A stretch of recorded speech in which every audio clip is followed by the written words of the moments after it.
welcome to another Q&A Saturday. I am Alison Beer of alisonbeer.com, where I work with adults who want to reignite their creativity, to live light-hearted, and to learn to draw their very own cartoon characters. At the moment, we're in the midst of a series, pottering around the world, going from monument to icon to amazing sight, learning how to draw our cartoon characters in all these different places. And this is part 2 of visiting Horseshoe Falls at Niagara, courtesy of E from Toronto. And this week we're looking specifically at how to draw the water of the falls. She's asked a question like this. I'm looking at simplifying the water lines, the waves, the ripples, the spray, in the absence of color. Color is another issue altogether. At the moment, I just want to make the water look like water in pencil and then in ink. I would like it to be recognizable without color.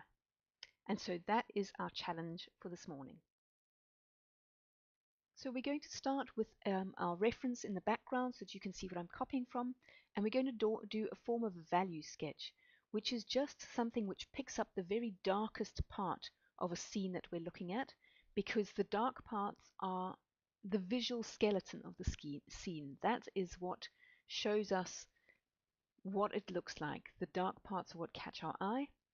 So obviously in this scene, the dark parts are that cliff face on the far side, and the vegetation lines and cliff faces of the edge of the river as it goes upstream. These islands within the stream, also important in making a scene recognizable. And of course we have the water itself coming over the falls, coming down into the bowl of the waterfall. Then we've got this tree line in the very foreground, and some of it has very dark shadows in it, which is great for adding depth and reality to it. And then, of course, we've got our final bit, which is the far shoreline.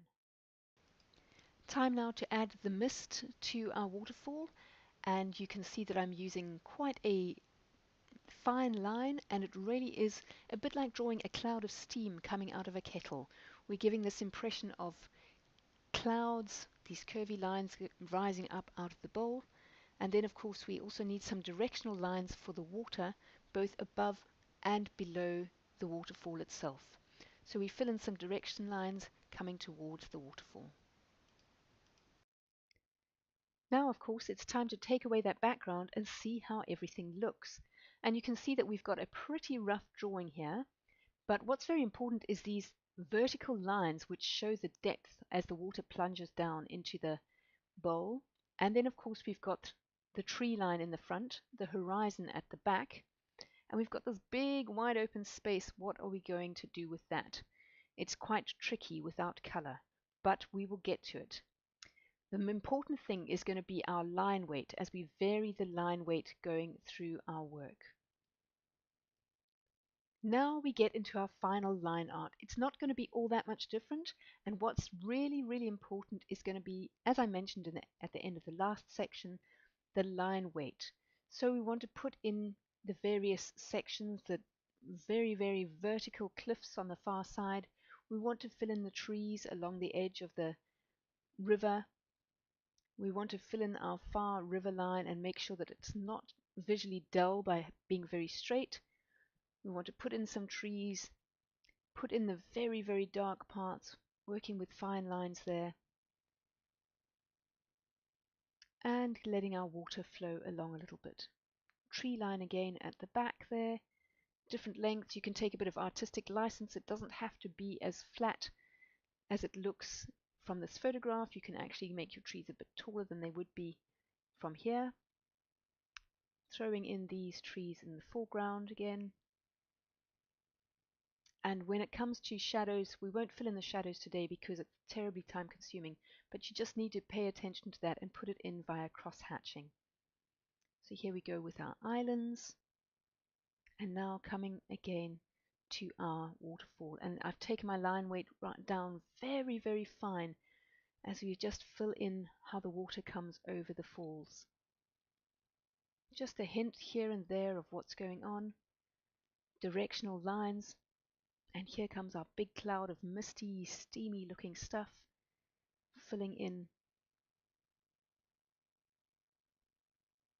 Big, big clouds of it just rising up out of this majestic bowl that we have here.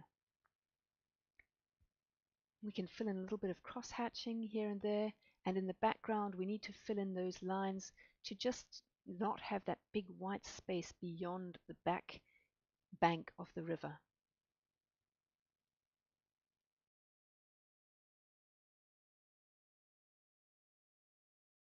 Well, that was my A to your Q, and I hope you found it helpful. As you can see, it's really important to make sure that you get your verticals very, very crisp and clear to create that sense of depth for the falls. Thank you so much for watching. If you like this video, please give it a thumbs up on YouTube, and of course subscribe to my channel and share it with all of your friends. And if you'd like even more tips that I only share on email, head on over to my website www.alisonbeer.com and sign up there for email updates. Keep drawing, keep going for it every day, because just 15 minutes a day over the long haul can add up to an enormous amount of skill.